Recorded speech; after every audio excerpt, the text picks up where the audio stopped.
The pilot sounded calm when he spoke over the radio for the last time. He said everything seemed normal, but that something didn't feel right. A few seconds later, the sound vanished. There was no distress call, no explosion, just silence. That flight was not the first to disappear in that part of the Atlantic, and it wouldn't be the last. Between Florida, Bermuda, and Puerto Rico, cargo ships vanished without leaving debris behind.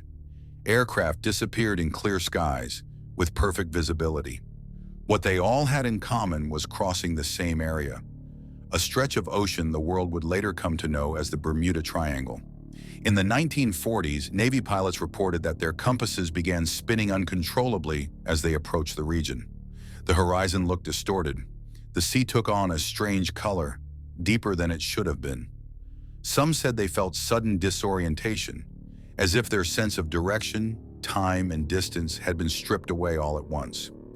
During one of these training missions, 5 aircraft vanished together in broad daylight.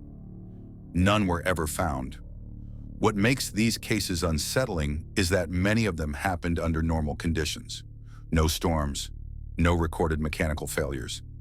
The routes were familiar, the crews were experienced, and yet the records ended abruptly, as if someone had simply erased those people from the world. For years, shipping companies avoided discussing the subject.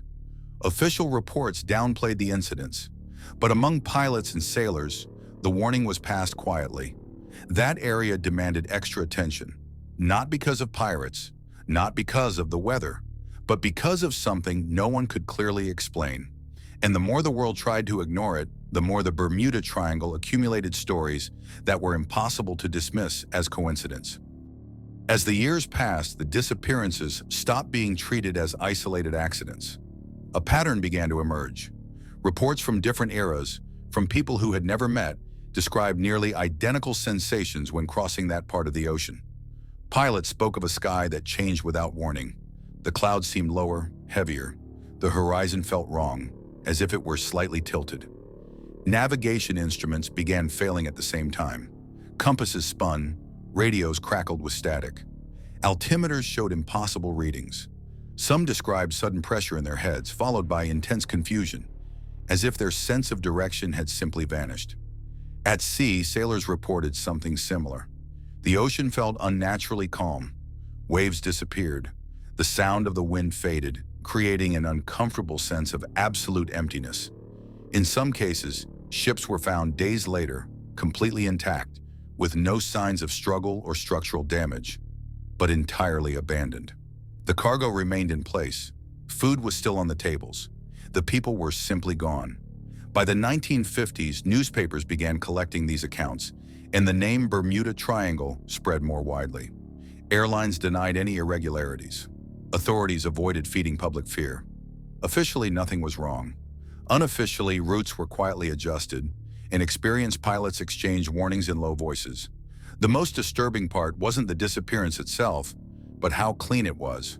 There were no recorded explosions, no prolonged distress calls. In many cases, the final communication was calm, almost routine, and then, without transition, came the silence. As more cases surfaced, it became harder to ignore the idea that something in that region didn't just cause accidents.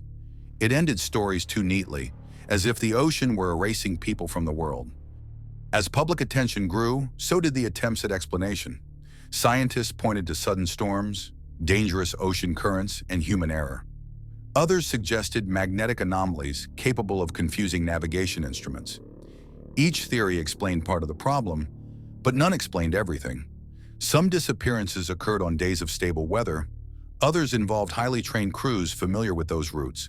In certain cases, there were no records of storms, no evidence of human error, and no technical emergencies before the disappearance, just paths that ended in the middle of the ocean. Over time, the Bermuda Triangle stopped being seen as a real place and became an exaggeration of popular imagination. Headlines faded, but the records did not. Even today, pilots report brief instrument failures when crossing the region. Sailors describe subtle changes in the sea, difficult to put into words. Small incidents, usually ignored, yet strangely similar to accounts from the past. The difference now is that no one expects anything to happen. Planes cross that area every day. Ships follow their routes as usual. The world has learned to treat the Bermuda Triangle as just another stretch of ocean. Silent, deep, and seemingly ordinary.